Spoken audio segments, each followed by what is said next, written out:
ബിസ്മില്ലാഹിർ റഹ്മാനിർ റഹീം. പരമകാരുണികനും കരുണാനിധിയുമായ അല്ലാഹുവിന്റെ നാമത്തിൽ. ഖുൽ ഹുവല്ലാഹു അഹദ്. നബിയെ പറയുക, അത് അഥവാ കാര്യം അല്ലാഹു ഏകനാകുന്നു.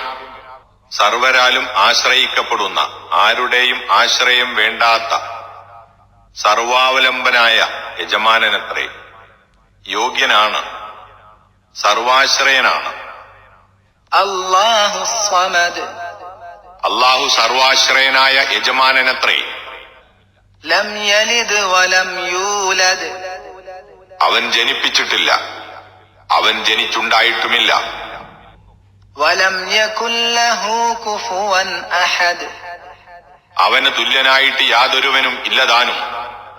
ഈ സൂറത്ത് ഖുർആനിന്റെ മൂന്നിൽ ഒരു ഭാഗത്തിന് സമമാകുന്നു എന്ന് നബി സല്ലല്ലാഹു അലൈഹി വസല്ലം അരുളി ചെയ്തതായി ബുഖാരിയും മുസ്ലിമും അടക്കം പല ഹദീസ് പണ്ഡിതന്മാരും രേഖപ്പെടുത്തിയിട്ടുള്ള പല ഹദീസുകളിലും കാണാവുന്നതാണ്. എല്ലാ രാത്രിയും ഉറങ്ങുവാൻ കിടക്കുന്ന നേരം ഈ സൂറത്തും അടുത്ത രണ്ട് സൂറത്തുകളും അഥവാ സൂറത്തുൽ ഫലഖും സൂറത്തുൽ നാസും ഓതി രണ്ട് കൈകളിൽ ഊതി മുഖത്തും തലയിലും ശരീരം മുഴുവനും 3 പ്രാവശ്യം നബി സല്ലല്ലാഹു അലൈഹി വസല്ലമ തടവിയിരുന്നതായി ബുഖാരി, മുസ്ലിം റഹ്മത്തുള്ളാഹി അലൈഹിമ മുതലായവർ രേഖപ്പെടുത്തിയിരിക്കുന്നു. സൂറത്തുൽ കാഫിറൂനിന്റെ ആരംഭത്തിൽ ഉദ്ധരിച്ച ഹദീസുകളും ഓർക്കുക. ഇതുപോലെ സൂറത്തിന്റെ പ്രാധാന്യം കുറിക്കുന്ന പല ഹദീസുകളും കാണാവുന്നതാണ്. നിന്റെ റബ്ബിനെ ഞങ്ങൾക്കൊന്ന് വിവരിച്ചു തരണമെന്ന് മുശ്രിക്കുകൾ നബി സല്ലല്ലാഹു അലൈഹി വസല്ലമയോട് ആവശ്യപ്പെട്ടുവെന്നും അതിനെ തുടർന്നാണ് ഈ സൂറത്ത് അവതരിച്ചതെന്നും അഹ്മദും തിർമിദിയും ബുഖാരി അദ്ദേഹത്തിന്റെ താരീഖ് എന്ന ഗ്രന്ഥത്തിലും നിവേദനം ചെയ്തിരിക്കുന്നു.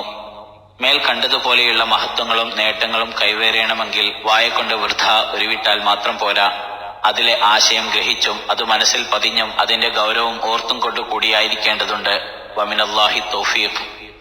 ഏതൊരു രക്ഷിതാവിന്റെ, ഏതൊരു ആരാധ്യന്റെ ഏക സിദ്ധാന്തത്തിലേക്കാണോ ഞാൻ നിങ്ങളെ ക്ഷണിക്കുന്നത്, ആ രക്ഷിതാവും ആ ആരാധ്യനുമായുള്ളവന്റെ മഹോത്കൃഷ്ട ഗുണവിശേഷണങ്ങളെ ഇതാ ഞാൻ നിങ്ങൾക്ക് വിവരിച്ചു തരാം, കേട്ടുകൊള്ളുക എന്ന് പ്രഖ്യാപിക്കുവാൻ നബി സല്ലല്ലാഹു അലൈഹി വസല്ലമയോട് കൽപ്പിച്ചുകൊണ്ടാണ് അള്ളാഹു സൂറത്ത് ആരംഭിക്കുന്നത്.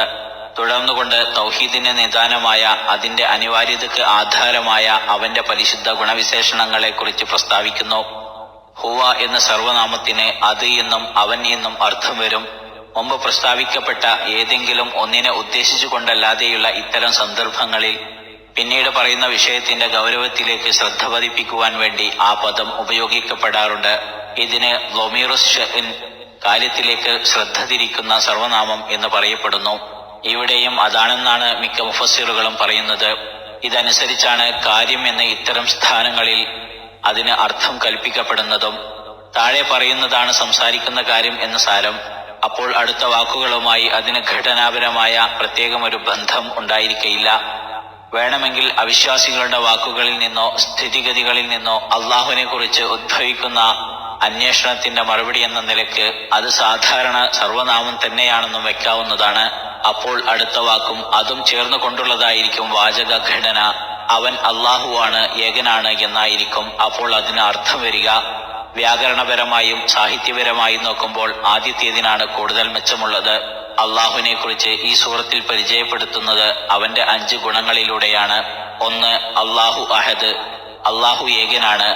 അതെ, ബഹുത്വമോ നാനാത്വമോ ഘടനയോ ഇല്ലാത്തവൻ, ഇണയോ തുണയോ പങ്കാളിയോ ഇല്ലാത്തവൻ, സത്തയിലും ഗുണങ്ങളിലും പ്രവർത്തനങ്ങളിലുമെല്ലാം ഏകനായുള്ളവൻ. അഹദ് എന്ന വാക്കിന് ഒരുവൻ, ഏകൻ എന്നൊക്കെയാണ് വാക്കർത്ഥമെങ്കിലും അതിന്റെ പ്രയോഗത്തിൽ ചില പ്രത്യേകതകളുണ്ട്. ലാ അഹദുൻ, ഒരാളുമില്ല എന്ന നിഷേധ രൂപത്തിൽ പറയുമ്പോൾ ഈ വാക്ക് സൃഷ്ടികളെ പറ്റി ഉപയോഗിക്കാറുണ്ടെങ്കിലും സ്ഥാപന രൂപത്തിൽ പറയുമ്പോൾ അള്ളാഹുവിനെ കുറിച്ചല്ലാതെ അത് ഉപയോഗിക്കാറില്ല. അതായത് അള്ളാഹു ഏകനാണെന്നും ഏകനായ അള്ളാഹു എന്നും അള്ളാഹു അഹദ്, അള്ളാഹുൽ അഹദ് എന്നിങ്ങനെ പറയുന്നത് പോലെ ഏകനായ നേതാവ് എന്നോ നേതാവ് ഏകനാണ് എന്നോ അസയ്യിദുൽ അഹദ്, അസയ്യിദു അഹദൻ എന്നോ മറ്റോ ആ വാക്ക് ചേർത്ത് പറഞ്ഞുകൂടാത്തതാണ്. അതുപോലെ തന്നെ എണ്ണം പറയുമ്പോൾ 1 അല്ലെങ്കിൽ ഒരാൾ എന്ന അർത്ഥത്തിലും ആ പദം ഉപയോഗിക്കപ്പെടുന്നതല്ല, വാഹിദ് എന്നേ ഉപയോഗിക്കാറുള്ളൂ. അപ്പോൾ എണ്ണത്തിൽ ഏകൻ എന്ന് മാത്രമല്ല, ഏതു നിലക്ക് നോക്കിയാലും ഏകനായുള്ളവൻ എന്നുള്ള ഒരർത്ഥമാണ് അതിനുള്ളത്.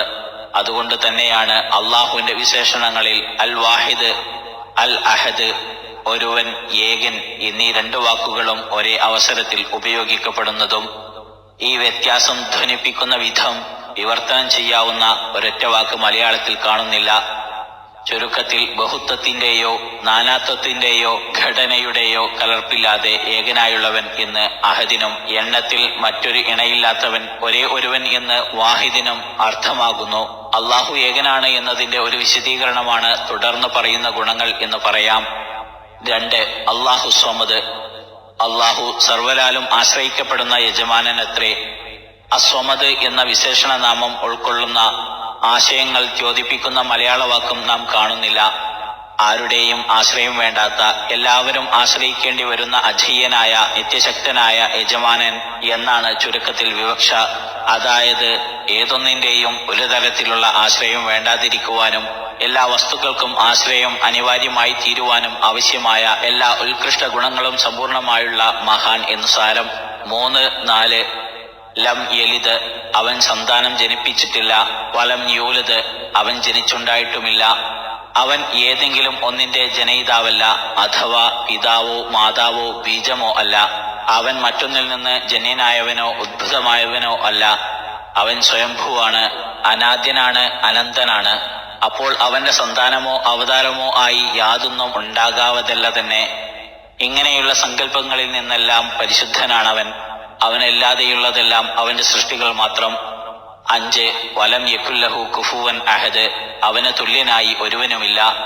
അവന്റെ സത്തയിലോ ഗുണങ്ങളിലോ പ്രവർത്തനങ്ങളിലോ അധികാരത്തിലോ അവകാശത്തിലോ സൃഷ്ടിയിലോ സംഹാരത്തിലോ നിയന്ത്രണത്തിലോ കൈകാര്യകർത്തൃത്വത്തിലോ അറിവിലോ കഴിവിലോ ഒന്നും തന്നെ അവന് തുല്യനായി ഇടയായി പങ്കാളിയായി ഒന്നുമില്ല, ഒരാളുമില്ല. അതെ, അവനെ പോലെ ഒരു വസ്തുവുമില്ല. അവനാകട്ടെ എല്ലാം കേൾക്കുന്നവനും കണ്ടറിയുന്നവനുമത്രേ. ലൈസ കമിസ്ലിഹി ശൈഉൻ വഹുവസ് സമീഉൽ ബസീർ.